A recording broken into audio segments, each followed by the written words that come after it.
اللہ کی اطاعت کے لیے بھی صبر چاہیے۔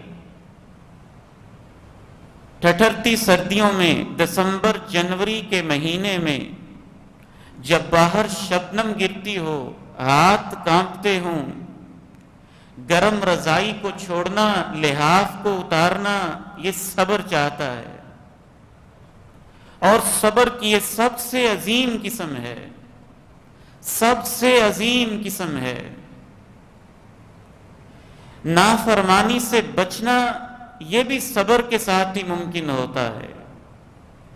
بنی سمری عورت، دروازے بند، نگاہوں سے اوجھل، اور وہ آپ کو برائی کی دعوت دے اور آپ صبر کر جائیں کہ نہیں، مجھے اللہ سے ڈر لگتا ہے۔ الصبر عن المعاصی، یہ صبر کی عظیم ترین قسم ہے۔ میدان جنگ سجا ہو، نیزے برستے ہوں، تلواریں چمک رہی ہوں، لاشیں گر رہی ہوں، زخموں سے خون بہتا ہو، اور آدمی ڈٹ کے کھڑا ہو جہاد کی راہ میں، یہ عظیم صبر کا تقاضا کرتا ہے۔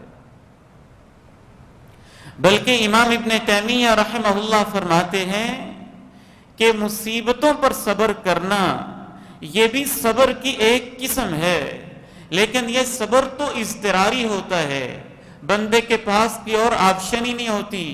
بیمار ہو گیا، صبر نہیں کرے گا تو کیا کرے گا؟ فوتگی ہو گئی، صبر نہیں کرے گا تو کیا کرے گا؟ زخم لگ گیا، صبر کرے گا تو صبر نہیں کرے گا تو کیا کر سکتا ہے؟ اللہ کا کیا بگاڑ سکتا ہے؟ یہ صبر اضطراری ہے، یہ آپ کی مجبوری ہے، صبر کے بغیر چارہ ہی نہیں۔ شیخ الاسلام امام ابن تیمیہ فرماتے ہیں جناب یعقوب کی زندگی میں دو قسم کے صبر کے موقع آئے، ایک صبر اضطراری تھا، ایک صبر اختیاری تھا۔ جناب یوسف کی زندگی میں صبر کے دو موقع آئے، ایک صبر اضطراری تھا، ایک صبر اختیاری تھا۔ بھائیوں نے کنویں میں پھینکا، یہ صبر اضطراری تھا۔ بادشاہ نے جیل میں بھیجا، یہ صبر اضطراری تھا۔ بھائیوں نے سازش کی، یہ صبر اضطراری تھا۔ اور جب مصر کی حسینہ بن سنور کے، دروازے بند کر کے، اپنے جمال کے ساتھ، خوبصورتی کے ساتھ سامنے آ کے اس نے برائی کی دعوت دی، یہ صبر اختیاری تھا۔ جیل میں جانا بھی صبر تھا، مصیبتیں سہنا بھی صبر تھا، لیکن عورت کے سامنے اپنی آزاد مرضی سے برائی سے بچ جانا یہ صبر کی اعلیٰ ترین قسم تھی، یہ اس سے اونچے درجے کا صبر تھا، کیونکہ وہ صبر اضطراری ہے، اس میں آپ کے پاس فیصلے کی اور آپشن کی گنجائش ہی نہیں، آپ کے ہاتھ میں فیصلہ ہے ہی نہیں۔ ایک فیصلہ اللہ کی طرف سے آ گیا، آپ کو سہنا پڑا۔ یہاں فیصلہ آپ کے ہاتھ میں ہے اور آپ پھر بھی اس برائی سے بچ رہے ہیں۔ تو جناب یوسف علیہ السلام نے اس ملکہ کی دعوت پر جو صبر کیا تھا، امام ابن تیمیہ فرماتے ہیں وہ جیل میں چلے جانے اور کنویں میں پھینکے جانے پر جو صبر کیا تھا اس سے بڑھ کر تھا۔ اللہ رب العزت نے صبر کو دین کا بنیادی حصہ قرار دیا ہے۔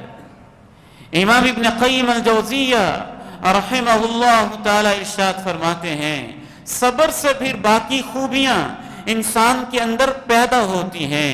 میدان جہاد میں جو دشمن کے سامنے آپ ڈٹ جاتے ہیں یہ صبر کی قسم ہے، اور اس قسم کو شجاعت کہتے ہیں، بہادری کہتے ہیں۔ ایک عورت کی برائی کے سامنے جو آپ برائی سے بچ جاتے ہیں یہ بھی صبر کی قسم ہے۔